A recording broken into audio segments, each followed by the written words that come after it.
आप सभी का स्वागत है। आज हम पढ़ेंगे एक समान वैद्युत क्षेत्र में वैद्युत द्विध्रुव आघूर्ण को घुमाने में किया गया कार्य, या कितना कार्य करना पड़ता है, इसके बारे में हम जानेंगे। ठीक, और उसके बारे में हम जैसे क्या है, हमारा हेडिंग है, क्या कौन सा हेडिंग है? एक समान वैद्युत क्षेत्र में, एक समान वैद्युत क्षेत्र में वैद्युत द्विध्रुव को घुमाने में किया गया कार्य। अगर कोई हमारा एक समान वैद्युत क्षेत्र है तो उसमें अगर हम वैद्युत द्विध्रुव को घुमाते हैं तो उसमें कार्य कितना करना पड़ता है, ठीक, उसके बारे में हम जानेंगे। तो हमें वैद्युत क्षेत्र कैसा होना चाहिए? हमारा एक समान वैद्युत क्षेत्र होना चाहिए। कैसा होना चाहिए? एक समान वैद्युत क्षेत्र।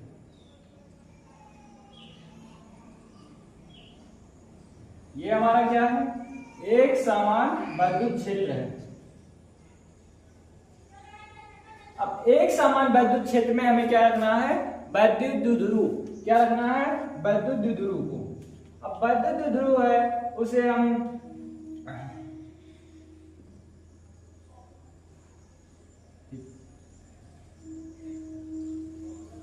ठीक, अब वैद्युत द्विध्रुव रहता है, एक आवेश हमारा एक कैसा रहता है? प्लस रहता है, दूसरा कैसा रहता है? हमारा माइनस होता है। एक प्लस होता है, दूसरा क्या होता है? हमारा माइनस होता है। हम यहाँ पर क्या कौन सा आवेश मान लेंगे? प्लस क्यू आवेश, और यहाँ पर क्या मान लेंगे? माइनस क्यू आवेश मान लेंगे। ठीक, अब कहा गया है कि हमारा तो वैद्युत था, यहाँ से यहाँ तक की बीच की दूरी कितनी होगी हमारी? 2a। कितना होगा हमारा? 2a। ये दूरी क्या होती है? 2a होती है।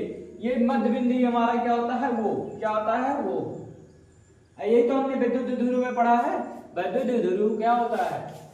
एक मतलब दो एक ऐसा होने का जो विपरीत प्रकार के आवेश तथा उनके मध्य की दूरी दो ये मतलब 2a के गुणनफल को क्या कहा जाता है? वैद्युत द्विध्रुव आघूर्ण कहते हैं। ठीक, तो जैसे देखो ये हमारा क्या है? कुछ कोण थीटा पर रखा हुआ। कितने कोण पर रखा है?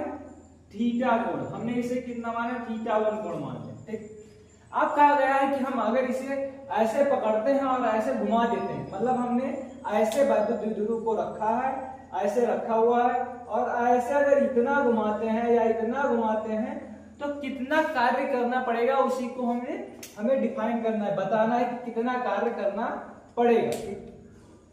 तो यहां से देखो ये हमारा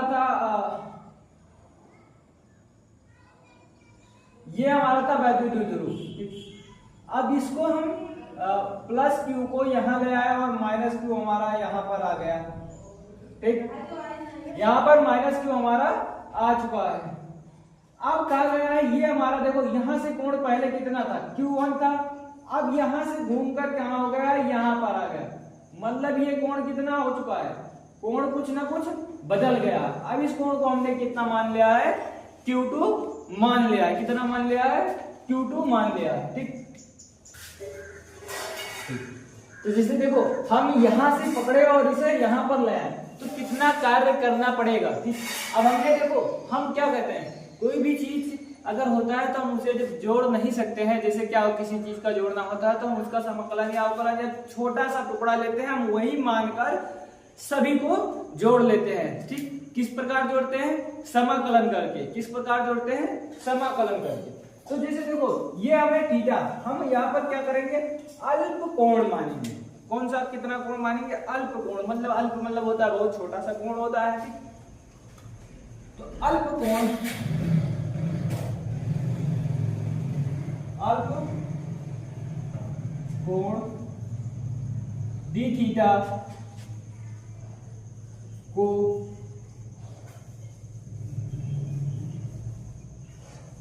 घुमाने में किया गया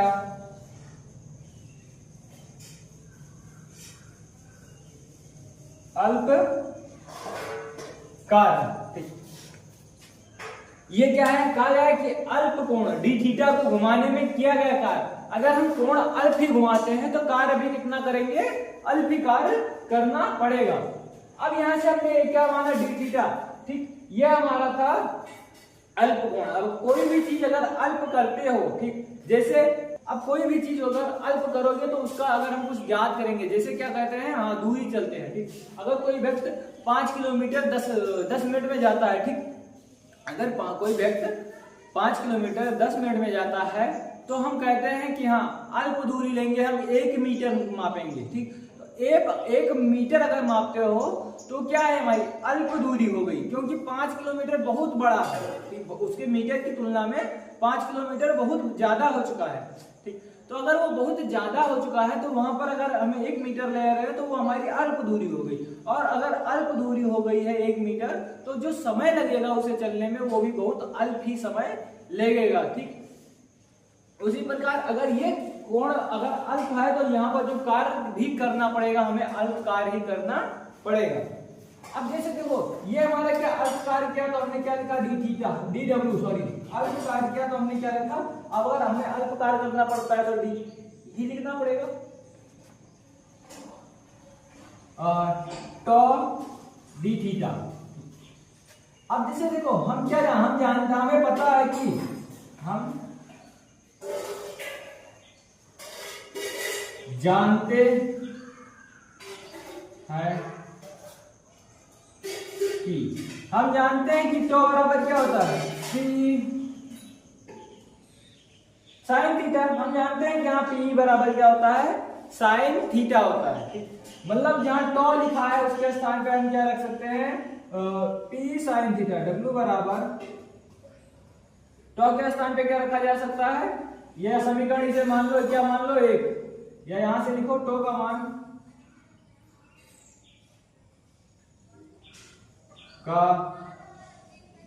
मान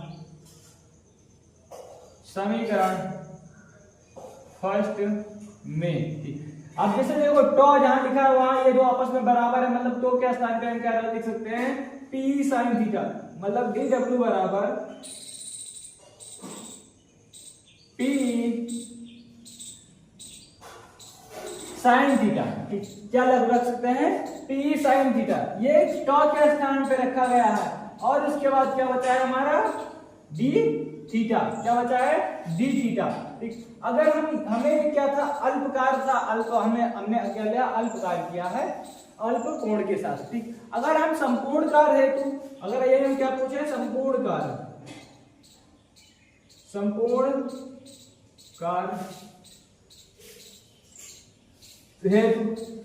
कार्य हेतु करेंगे तो संपूर्ण कार्य के लिए क्या करना पड़ता है समाकलन। ठीक, और ये हमारे क्या है पी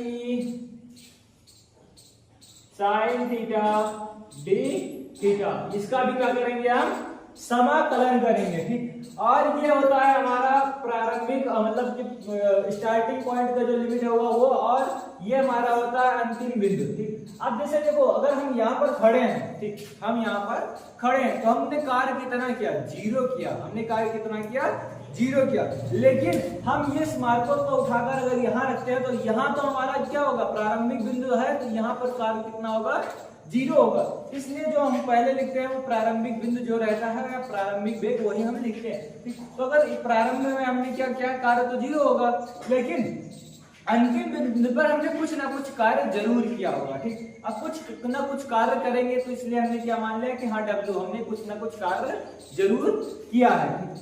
अब उसके बाद हमारा क्या है दूसरा है, अब यहाँ पर देखो थीटा पर तो घुमा थीटा कोण पर ही घुमाया गया है।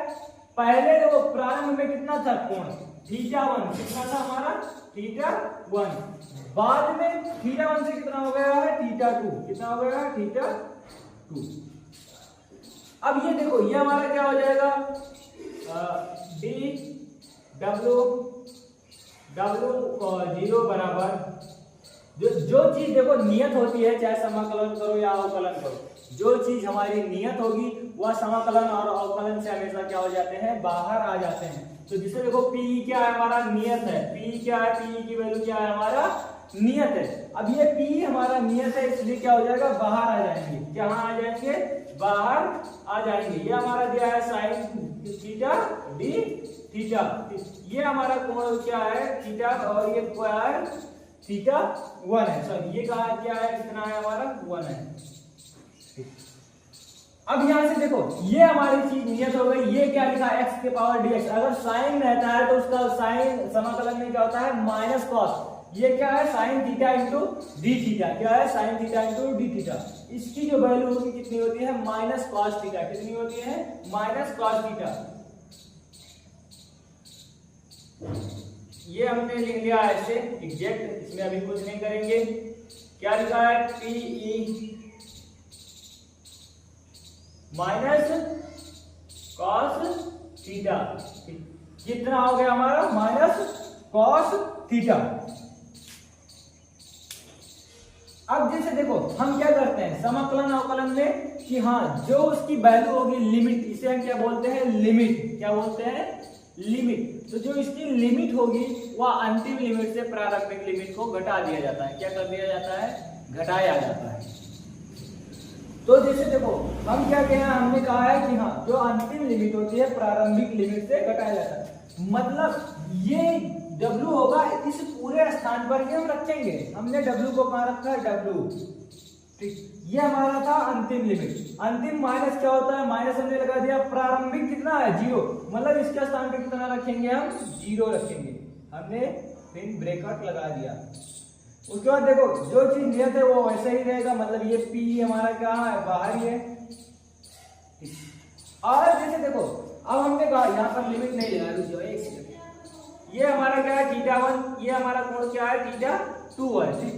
अब जैसे देखो हमने कहा कि हम अंतिम माइनस प्रारंभिक, तो जहां थीटा है वहां पर हम क्या रखेंगे θ2, क्या रखेंगे θ2, तो माइनस कॉस θ2 घटाया जाता है। हमने घटाया माइनस का चिन्ह लगा दिया, ठीक। अब उसके बाद क्या दिया है फिर दिया है माइनस कॉस थीटा, क्या दिया है माइनस कॉस, ठीक। अब थीटा के स्थान पे कितना रखेंगे, हमने अंतिम माइनस प्रारंभिक का है, अंतिम हमारा θ2 था तो हमने यहाँ पर θ2 रखा। यहाँ पर θ1 है तो क्या रखेंगे हम सब θ1 रखेंगे, ठीक। अब यहाँ देखो यहाँ माइनस क्या हो जाएगा प्लस, और W से 0 घटेगा कितना बचेगा हमारा W, और ये हमारा हो गया PE, क्या हो गया हमारा PE। अब जैसे देखो यहाँ पर माइनस है यहाँ पर माइनस है, प्लस हो चुका है, क्या सा हो चुका है plus, minus cos theta plus cos theta 1 ये होगा, ठीक। हम इसे आगे लिख सकते हैं, इसे इधर भी लिखा जा सकता है, मतलब PE क्या है cos थीटा 1 माइनस, देखो ये प्लस में हमने आगे लिख दिया, माइनस वाले को बाद में लिख रहे हैं, मतलब माइनस cos थीटा 2, इतना हो गया, ठीक। अब जैसे देखो हम अगर मानते हैं ठीक, सपोज जो हमारा θ1 है इसकी वैल्यू कितनी हो गई है 0, कितनी करते हैं 0, और जो θ2 है उसकी वैल्यू करते हैं थीटा, कितना करते हैं थीटा करते हैं। मतलब जब यहाँ लिखो यहाँ पर क्या है जब θ1 बराबर क्या है 0 और क्या है θ2 बराबर थीटा, हमने θ1 को कितना मान लिया है 0, मतलब कि जहां हमें θ1 दिखेगा वहां कितना रख देंगे 0, कितना रख देंगे 0। अब जैसे देखो हमारा आया है बराबर P cos θ1 माइनस cos θ2। अब जैसे देखो हम क्या कर देंगे, हमें क्या करना है P, अब जहां हमें cos θ1 दिखेगा मतलब θ1 के स्थान में कितना रखेंगे 0, क्या है cos 0 माइनस cos थीटा। हमने देखो हम कहा है कि θ2 के स्थान पे कितना रखेंगे थीटा, मतलब θ2 जहां था वहां हमने क्या मान लिया थीटा, और जहां θ1 था वहां हमने क्या मान लिया cos 0। अब इसमें cos 0 की वैल्यू कितनी होती है 1, कितनी होती है 1 होती है। मतलब जहां पर हमें cos 0 दिया है वहां हम क्या लिख सकते हैं 1 लिखा जा सकता है। मतलब ये हमारा W बराबर P 1 माइनस, यहाँ पर अगर हम 1 लिख सकते हैं तो कितना लिखेंगे 1, उसके बाद माइनस है माइनस, उसके बाद क्या है cos थीटा, क्या है हमारा cos थीटा। तो हमें जो सूत्र प्राप्त हुआ कि कितना कार्य करना पड़ेगा ये हमें प्राप्त हुआ कि कितना कार्य करना पड़ेगा। ठीक, अब जैसे देखो क्या है, पीई 1 माइनस कॉस थीटा, कितना कार्य करना है, पीई 1 माइनस कॉस थीटा। अब कॉस थीटा हमारा है, ठीक, जैसे 30 होगा, 45 होगा, 60 होगा, 90 होगा, कुछ भी होगा तो उसका मान हम यहाँ पर रखेंगे और उससे जोड़ेंगे या घटाएंगे, जो होगा वो हमारा कार्य निकल कर आ जाएगा। ठीक, अब जैसे हम विभिन्न स्थितियां पढ़ते हैं, ठीक, विभिन्न स्थितियां, यहाँ क्या हो जाएगा, कॉस थीटा के स्थान पे कितना रखेंगे, कॉस 0, यहाँ पर थीटा के स्थान पे कितना रखा जाएगा, कॉस 0 एक बार रखेंगे, एक बार 90 रखेंगे, एक बार 180 रखकर हम देख लेंगे। ठीक, अगर हम यहाँ cos 0 रखते हैं तो cos 0 की वैल्यू 1, ठीक, और 1 से 1 घटेगा कितना हो जाएगा 0, 1 से 1 घटेगा 0, और 0 को किसी संख्या में अगर गुणा करते हैं, ठीक, तो उसका आंसर कितना आता है 0। मतलब अगर हम इसे ऐसे रख दें, इस विद्युत द्विध्रुव को हम घुमाकर ऐसे रख दें, जो ये हमारी विद्युत क्षेत्र रेखाएं हैं, ये हमारी क्या है, विद्युत क्षेत्र रेखाएं के मध्य कितना कोण बने, हमारा 0 अंश का कोण बने। कितने अंश का कोण बने, 0 अंश का अगर कोण बनता है तो जो किया गया कार्य कितना होता है, शून्य माना जाता है। कितना होता है, शून्य होता है। ठीक, अब जैसे देखो यहाँ पर हम cos थीटा बराबर कितना मान ले, cos 90, कितना मान ले, थीटा बराबर 90 मान ले, तो यहाँ जिसमें cos 90 की वैल्यू कितनी होती है 0, कितनी होती है 0, 1 से अगर 0 घटाएंगे कितना होगा 1, और 1 से किसी संख्या में गुणा करेंगे तो उतना ही रहता है। 1 से पीई में अगर हम गुणा करते हैं तो हमारा क्या W बराबर क्या आता है, पीई, कितना आता है, पीई हमारा ही आएगा। ठीक, और उसके बाद में, इसके बाद जैसे देखो यहाँ तक हमारा आया है कि W बराबर पीई 1 माइनस कॉस थीटा। अब हम यहाँ पर विभिन्न स्थितियां आए हैं, ऊपर ही लिख लेते हैं विभिन्न स्थितियां। क्या क्या करेंगे, विभिन्न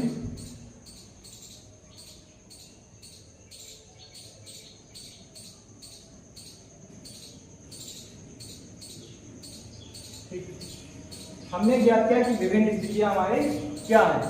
हम क्या करते हैं, थीटा, यहाँ थीटा का मान लिखो, जब थीटा बराबर कितने अंश पर हो, 0 अंश पर हो, मतलब थीटा का मान कितना दे दिया जाए हमें, हम 0 मान ले, कितना मान ले, 0 मान लेते। तो क्या होता है हमारा W बराबर P 1 माइनस cos थीटा। अब यहां से देखो हम क्या, थीटा का मान कितना लिया हमने, 1 माइनस cos 0 अंश। ठीक, अब cos 0 अंश की वैल्यू कितनी होती है, कितनी होती है 1। अब यहाँ देखो 1 से 1 गया कितना होगा 0, तो P इंटू 0, तो W बराबर क्या, 0 का किसी संख्या में गुणा होगा क्या हो जाएगा 0। मतलब हम अगर जो विद्युत द्विध्रुव आघूर्ण था उसे हम 0 अंश पर अगर रखते हैं तो हमें किया गया कितना कार्य करना पड़ेगा, शून्य कार्य करना पड़ेगा। ये हमारा क्या है, न्यूनतम कार्य ही होगा।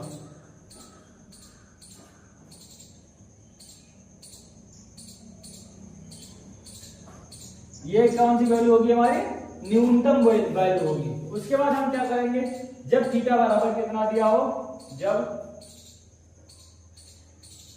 थीटा बराबर 90 अंश, कितना दिया हो हमारा 90 अंश अगर दिया जाता है तो W बराबर P 1 minus cos theta.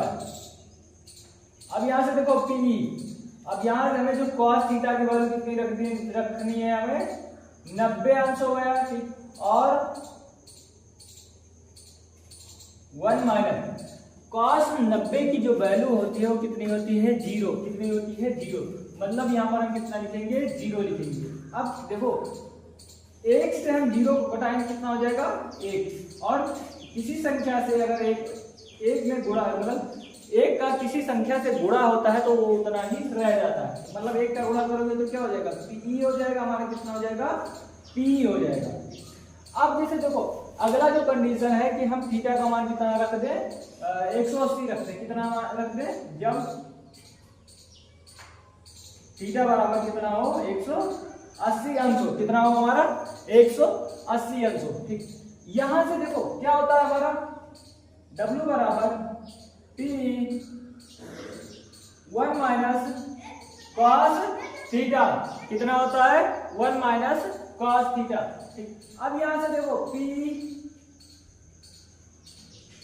1 minus cos 180 अंश, मतलब थीटा के स्थान पे कितना रखेंगे 180।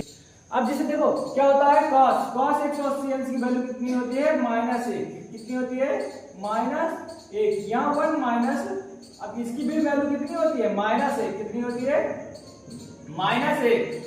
अब यहां से देखो ये हमारा आया P माइनस माइनस क्या हुआ प्लस, मतलब 1 प्लस 1, अब 1 प्लस 1 कितना हो जाएगा 2, कितना हो जाएगा PE। और यहाँ कुछ देखो जब ब्रैकेट के बाहर या कहीं पर कोई भी चिन्ह नहीं रहता है तो वहां पर हम गुणा का चिन्ह लेते हैं, यहाँ पर कोई चिन्ह नहीं है इसलिए हमने यहाँ पर गुणा लिया, यहाँ पर भी हमने गुणा लिया। एक और एक कितना हो गया 2, अब 2 का गुणा हम इससे करेंगे कितना हो जाएगा 2PE, कितना हो जाएगा 2PE। मतलब जब हमें cos 180 अंश होगा, कितना होगा cos 180 अंश होगा, तो हमें कितना कार्य करना पड़ेगा अधिकतम, सबसे ज्यादा कार्य करना पड़ेगा अधिकतम